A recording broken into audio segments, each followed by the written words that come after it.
What's going on, everybody? This is Brian Mazik, aka Franchise Play, and I'm here with you with the 90th episode of Ask FP. I appreciate there might even be some people out here who have actually seen all 90 episodes. If that's you, even if it's not you, but if that's you, I truly appreciate your commitment to me watching my stuff. Absolutely. So I'm going to go ahead and jump right into the question of the week this week. And it actually comes from who I believe is a first time Ask F peer, Clark Kent Allen. Even though maybe it's not because the face looks familiar, but maybe he just changed the Twitter name. I'm not sure. Um, and let's see. So he asked, win or lose this year's finals. Obviously, as of the recording of this, the Cavs are still down 3-2. Should LeBron get as much adulation nationwide in his final season as Kobe did? I thought that was a really good question, and I'm going to just tell you flat out, absolutely, yes, he should. I think that adulation is reserved for the greatest players of all time. You don't have to say somebody's greater than the other. All we know is that there's a class of superstars, right? It's a class of superstars that have ever played in the NBA. You got Michael, Magic, Larry, Dr. J, Kareem, Bill Russell, um, Kobe Bryant, LeBron, guys like that, Tim Duncan, guys like that. We can, Will Chamberlain, we can sit back and go back and forth about who's the greatest. But one thing we know for sure, those guys fit in the same category. And if you fit in that category, if we are doing things like year end, or career celebrations and, victory to award tours and all that sort of thing, absolutely LeBron deserves to be there. There's no hesitation in that for me. I almost want to venture to say, if you are a first ballot Hall of Famer, okay, if you are an unquestioned first ballot Hall of Famer, then I think you deserve that when you leave. So there it is. I mean, how many first ballot Hall of Famers are still in the NBA right now? Off the top of my head, Dirk Nowitzki, Tim Duncan, LeBron, Kevin Garnett, Dwayne Wade. At this point, Kevin Durant.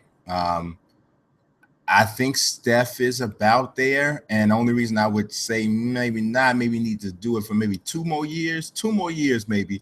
And I think you can eliminate the questions about whether or not he's a first ballot Hall of Famer. He's probably a Hall of Famer anyway, but I think first ballot after maybe 1 or 2 more years. So those guys to me, and I may be leaving somebody out, forgetting somebody just because I'm not thinking of it right now. Those guys, yeah. Absolutely, those guys need to have, or should, or are deserving of a, the whole Sendoff situation. So, some people don't even like the Sendoff thing. I don't have a problem with it. It gets a little bit kind of extra after a while, but for the most part, I don't have a problem with it. So let's go into the next question here, and let's see what we got. I decided to use like a different program here, y'all. So it's looking a little, sometimes I get bored. I start changing stuff up. I probably shouldn't do that, but let's go. My man, Trash Boat 2K says, should Alexander Povetkin be banned after his failed drug test? So everybody's not a big time boxing fan, so let me kind of lay the groundwork for this one. Alexander Povetkin is a heavyweight who was set to take on Deontay Wilder in a week or two, something like that, for Wilder's WBC heavyweight championship. Well, Povetkin tested positive in one of the pre-fight drug tests for a banned substance, steroid, and obviously he's out of the fight, right? Well, there was a question at first, though, whether or not he was going to be out. They were like, hey, the fight might still go on. But turns out he's not in the fight. And Deontay Wilder has now switched gears, and now he's going to be taking on Chris Areolas, whom he should destroy within a matter of 90 to 120 seconds. At any rate, I do think he should be banned. As a matter of fact, I believe that in combat sports, now this is different than in any other sport, and you'll hear a lot of fighters back this up. In combat sports, if you get caught with using a banned substance, okay, now there are obviously different degrees of the banned substance, but if you get caught using a banned substance that, and I can't give you all the particulars here, but if you get caught using a banned substance that enhances your performance in the cage or in the ring, I believe you should be banned, and I'm going to tell you why. Because the difference between combat sports and basketball and baseball and that is because we're fighting each other. There have been people in both sports that have passed away from the competition. Okay, these are fights. If you are getting an unfair advantage from a strength standpoint, from a whatever standpoint, then now you are putting my life or my well-being in more danger than what I signed up for. Obviously, every fighter that steps in the ring and a cage understands they're putting themselves in harm's way to a degree because of the nature of the sport. But when you are now bringing in a banned substance, you are taking it to an entirely different level. And at that point, in my opinion, that is when you deserve to be banned. Sports are sports for sure, but when we're talking about combat sports, things change a bit because there's an element there that is not present in any other sport. And if this is what you're doing, you know the penalty absolutely has to be stiffer. It does, because there's just no way in the world you can allow people to play with another person's life, on a banned substance. I just don't think that's something that you can allow. And and so I'm not just coming down on Povetkin. I'm talking about anybody who's banned. And obviously, you know how it is. People are going to push the envelope. And there's a good chance that some really big name star could end up losing his or her career for being banned, for using a banned substance. And you know what? That just has to happen. That's something that's just going to have to happen, because somebody's going to have to be made an example of if you want this to really, really, truly stop. Because people, this is serious business, and it's more serious business in combat sports than it is in any other sport. So I think it has to be taken and dealt with with much more seriousness than in any other sport. So that is that for that. All right, let's move on to this next question, which also comes from Trashbo2K, and he asked, which boxing commentating team do you prefer, HBO or Showtime? For me personally, this is really easy. It's super easy for me. I much more enjoy the Showtime broadcast. Al Bernstein, Steve Farhood, Paulie Malignaggi, in my opinion, is the best color analyst in boxing. Of all of the ex-fighters, he is, to me, the best that I've ever actually even heard. Teddy Atlas is really good too, but Malignaggi, some people don't like Teddy Atlas because he dramatizes everything, which I think is kind of cool to me personally. I think he's Dick Vitale with much more substance. So, because Dick Vitale doesn't have, he just, I'm not that for dandy, baby, and all that. It gets like, dude, you really haven't said anything. Teddy Atlas is actually giving good information. He's just giving it in a similar manner. But Jim Lampley he's on HBO, obviously, has one of the greatest voices that I've ever heard in all of sports, just period. I would put Jim Lampley right up there with Al Michaels, Vin Scully, the whole nine. I like and respect Max Kellerman. Roy Jones, I think, usually has good points, even though he can't always articulate them. But my biggest issue, Harold Letterman, I just, no.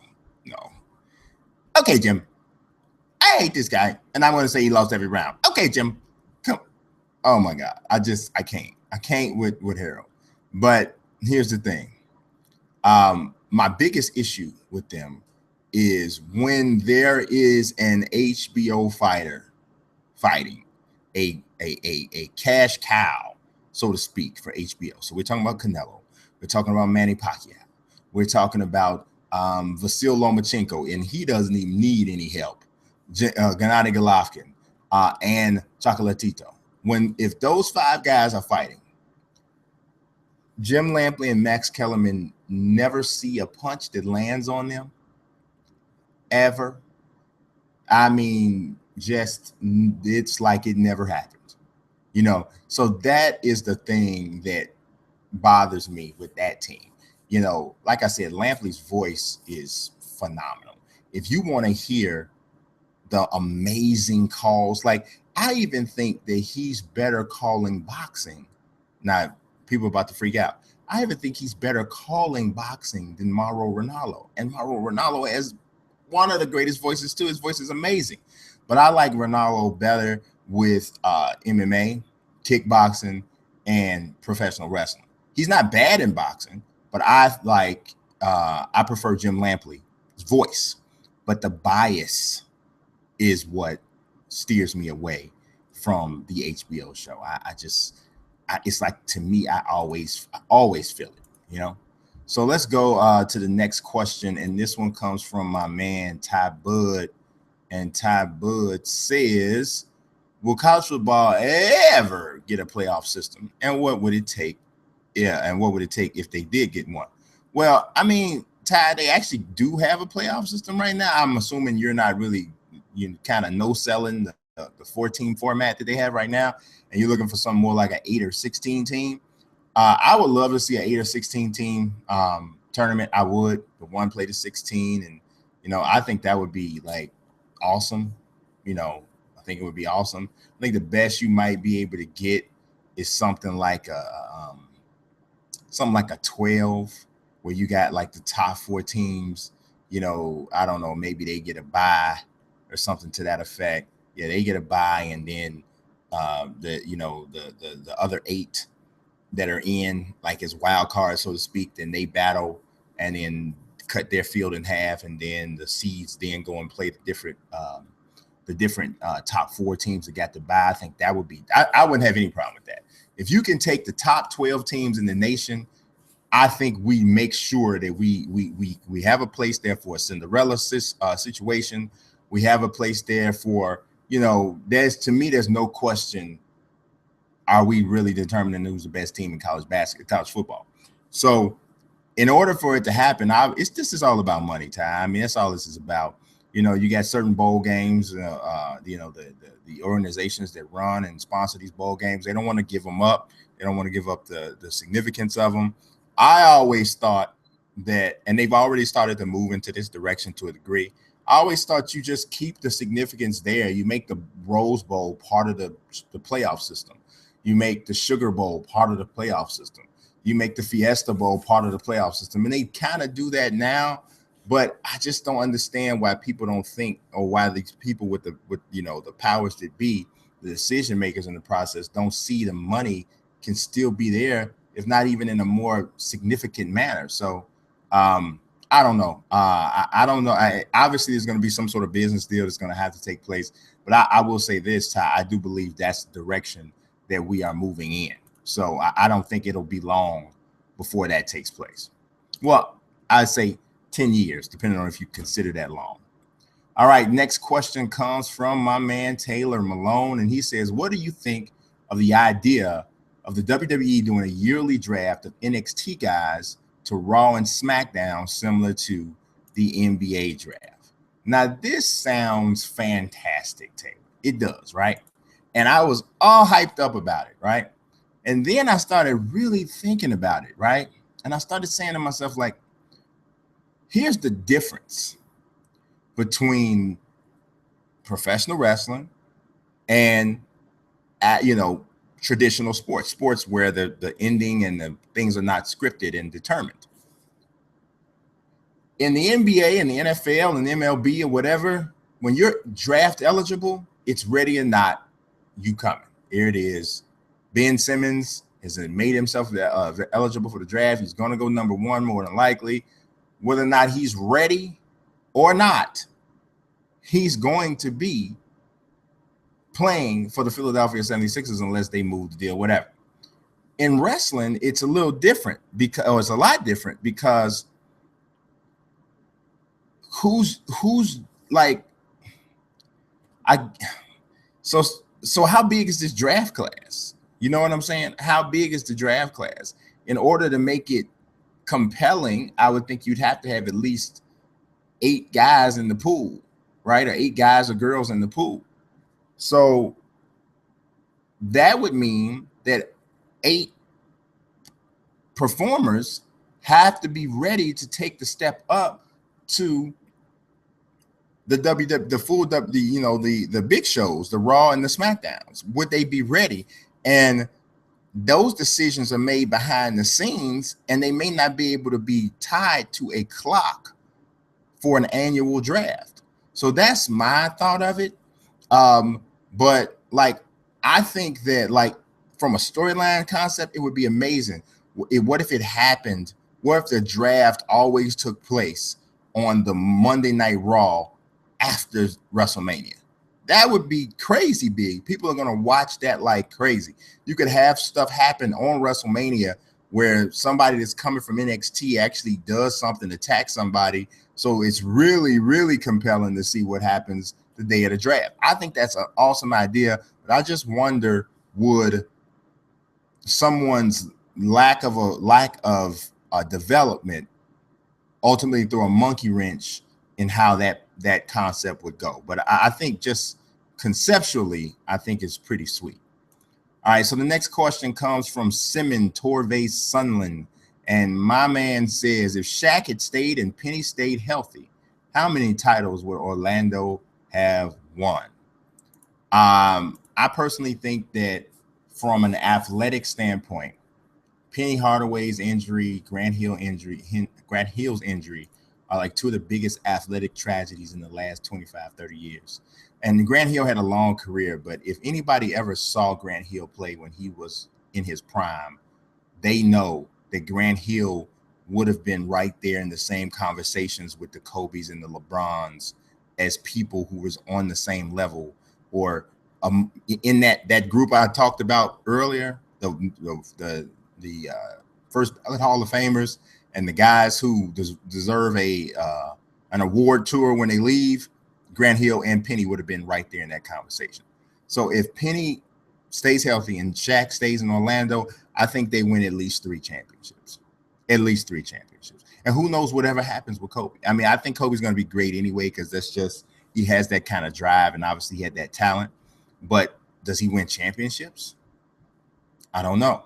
That changed a lot of stuff there. It changes a lot of stuff. So that's a heck of a thing to consider. All right, what do we got next here? We have also from Simon Torvey Sunland. If I can get it together here, I'm gonna get it. I promise. Watch me. All right, he says, what do you think Thon Maker will get drafted? Well, man, and really, it's all over the place right now. You get some people saying late first round. I've even saw somebody say he could get taken in the lottery because somebody believes in his talent. I've seen second round. I've even seen some people project that he could go undrafted. So he's very raw. Okay, that's the thing. He's very raw, 7 feet tall. He doesn't necessarily have the basketball instincts that people want or think that he should have. What I mentioned from when I watched him was his off the dribble game. If he's going to play that hybrid type of forward position, he's going to have to be able to put that ball on the floor, bring it up with some level of quickness to get the shot off. And that stage of him on putting the ball on the floor, getting it 2 hands, bringing it up to a shot motion was pretty slow. And so that makes you wonder about that part of his game. Now, he is 7 feet tall. but he's super, super thin. So I think he still has a very high ceiling because of his physical attributes, and he does have a good shot, and he does have handle. But it's going to take some patience and somebody that's willing to truly try to develop him. And so we'll see what happens. But yeah, I think he'll go in the first round. I just think somebody will take a chance on him. But put it like this, I can also see him spending some good time in the D League as well, because, I think a team will want to bring him in and have him, playing with, like under their control for a certain amount of time to be able to give him some time to see if he can develop. But I don't think anybody will believe in him enough to take him with an early pick. So we'll see what happens. But I definitely wish him the best, because he's somebody I've been watching and kind of had my eye on for maybe 3 or 4 years now. So next up, we got Clark Kent Allen again.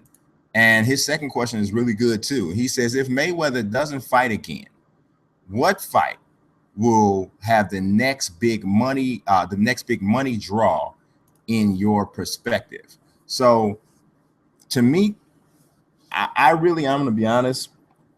The obvious answer would be Canelo Golovkin. So a lot of people wonder if Canelo will ever fight Golovkin, because it seems like he's running from him. I wrote an article for Forbes a couple weeks ago, because I feel that Canelo is squandering his opportunity to really take control of boxing from a commercial standpoint. Mayweather is retired, probably maybe have one more fight, but I think now is the time for Canelo to seize that opportunity. In my opinion, Canelo doesn't have that draw or compelling aspect to his personality that Floyd does. Love or hate Floyd, people always want to see him fight. I don't care if it's because they want him to they want to see him get his face bashed in, or it's because they want to see him win. Everybody wants to see him fight. The proof is in the numbers. Look at the money that he has generated in his last 6-7 fights. There's no secret here, right? Canelo has had, I think, maybe one fight that has had 1 million buys on pay-per-view. So I think that his route to taking the mantle has to be in that he will fight anybody. There is nobody he won't fight. And for a minute, it looked like that was the path he was going on. But suddenly he started to be far more selective with his opponents. And Floyd did that later in his career. But Floyd built himself up with his mouth, his persona, and by never losing to gain this certain status. Canelo already has an L on his record to Floyd, and he doesn't have the mouthpiece that Floyd has. So he can't sell himself. So right about now, Canelo really is riding on the fact that he's a talented Mexican fighter, and there's obviously a humongous Mexican following within the sport of boxing. That's really what he's riding on. But what beyond those two things really makes him special? And when you, in order to become the guy in regards to, being a big time pay-per-view draw, you got to have something special. And I just don't see what he has special. Yeah. And I'm not talking about obviously he's a talented fighter in the ring, but when we're talking about being special, we're talking about more than that in boxing. You got to have that thing that draws the casual fan, draws the people that don't really know that much about boxing. Everybody knows who Floyd Mayweather is. Your mother, if she doesn't watch boxing, knows who Floyd Mayweather is. Everybody knows. If you're not Hispanic, do you know Canelo like that? I don't know. So that's the thing. To answer your question, because of that, what I just said, I don't think it'll necessarily be Canelo Golovkin. I think it really could be Anthony Joshua, Deontay Wilder, or Deontay Wilder, Tyson Fury. And are those guys as skilled as Canelo and Floyd? And no, but they're big. And that's the way the world works. Bigger is always better and more appealing. boxing as a sport thrives when there's a compelling American heavyweight champion. It may not be a great thing, it may be unfortunate, but it's the truth. When there's a great American heavyweight champion or somebody who is at least noteworthy, because I'm not saying Deontay Wilder is a great fighter, but when there's somebody at least noteworthy that people can identify as a heavyweight champion and he's American, the sport, the sport's popularity is on a boom. And because Anthony Joshua, though he's not American, he speaks English well. He's a big, strong, good-looking kid, the whole nine. He's got the full marketing commercial package. So a fight between him and Wilder would be huge. Now, Tyson Fury he has that factor. He has that it factor. People hate him, but because people hate him, that makes him a draw. And he embraces being the villain. So he and Deontay Wilder, just because they really, I don't believe he legit dislikes Wilder, but Wilder legit dislikes him. So the hype is going to be compelling, the whole thing. And these are two big, huge guys, and the fight is almost certainly going to end in a knockout, probably.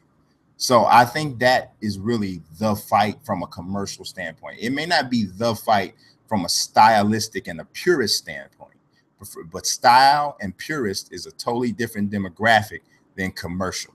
The commercial style, that fight is right up everybody's alley. All right, so what we got next? Let's see. We got my man Derek Dynasty with a question, and he says, would you let your son play football? It's a very good question, and actually it's funny, though, because I've been asked this question a lot. Many people have asked me this question, and I'm going to give you the same answer that I gave them. No, I would not. And that might be surprising to some people. I'm sitting here with a football jersey on. Everybody knows I love football. But I also love boxing and MMA.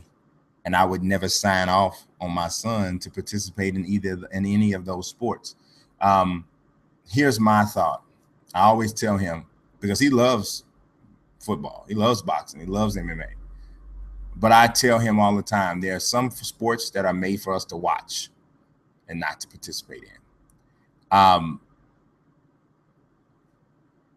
don't obviously have anything against these sports, but there are things and if anybody that's listening that's not a parent, and I'm not saying all parents will feel the same way, but this concept you may be able to relate to. There are things that that are dangerous or have some level of danger to them that you may watch, that you may indulge in to some level or to some degree. But if asked if you would let your child do it, you'd say no. No, no. I wouldn't let him do it. So this is kind of the same thing for me.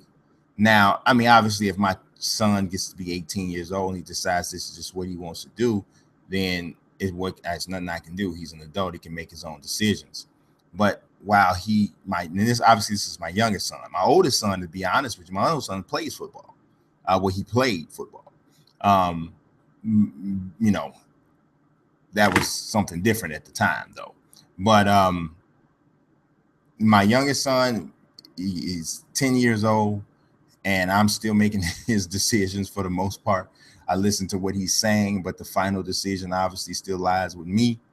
And I'm not enrolling him in football, and I'm not enrolling him in boxing and boxing and MMA either.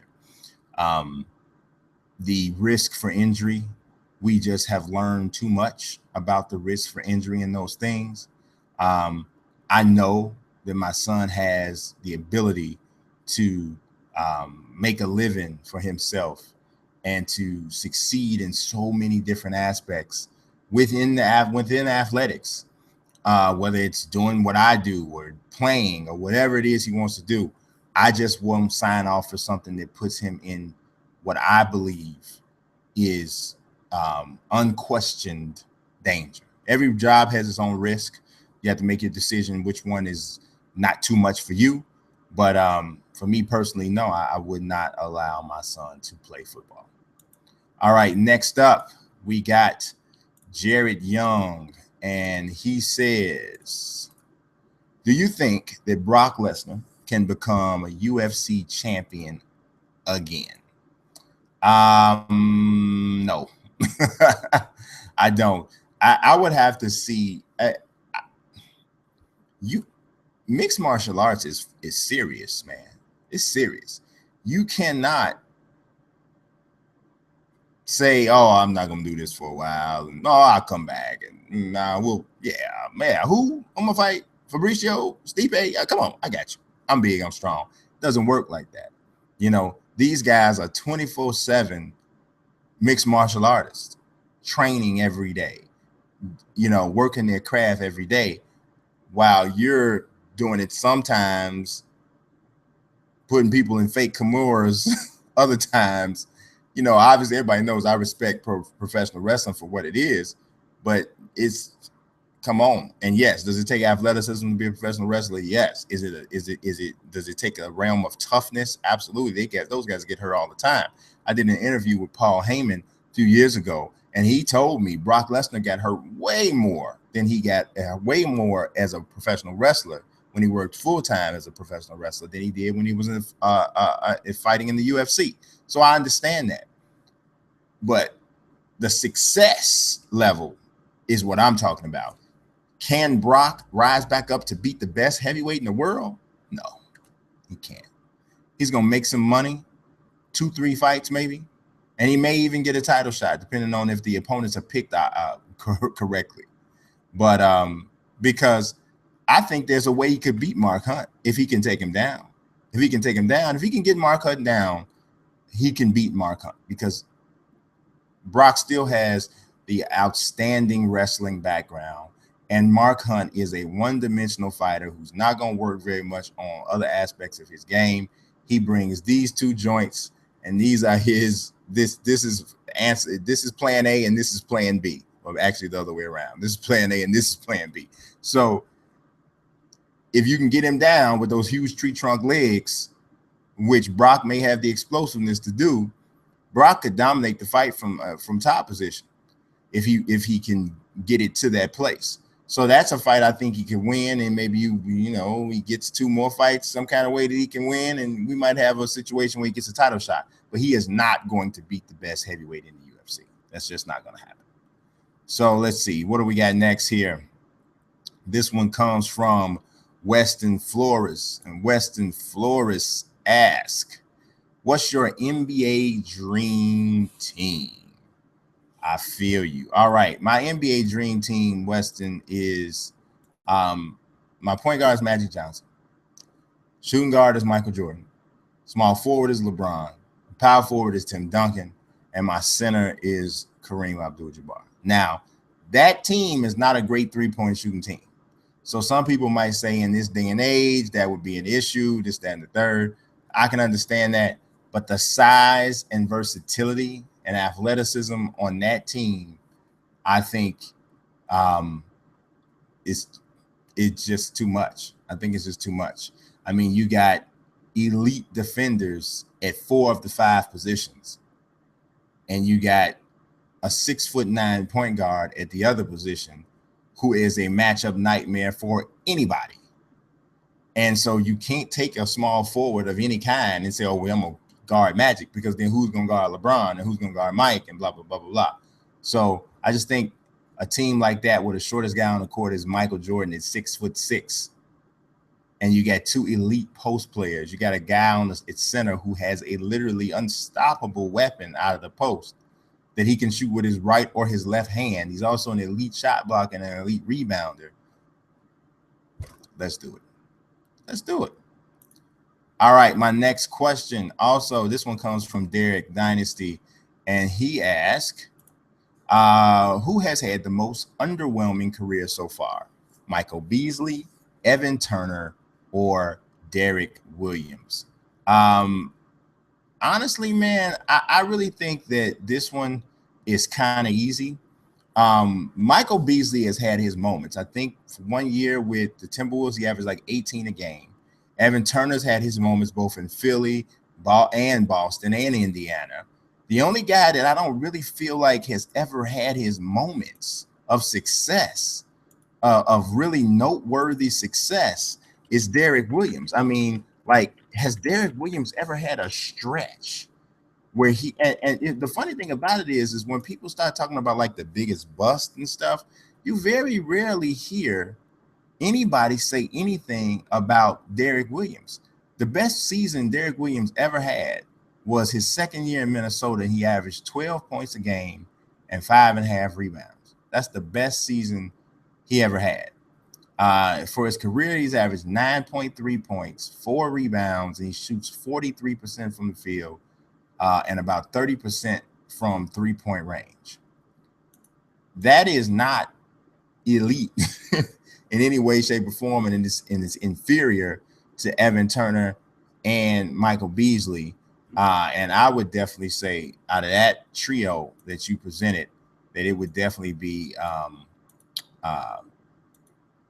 it would definitely be Derek Williams, who has had the least amount of impact. So that's this episode of Ask FP. As I mentioned before, I truly appreciate everybody jumping on. Anybody that's watching now, anybody's going to watch in the future after this, after this isn't live anymore. I'm thinking we're going to bring some guests back, or bring a guest back for some future shows, maybe as early as next week. I'll let you guys know if that materializes. But in the meantime, I appreciate you watching. God bless. Peace.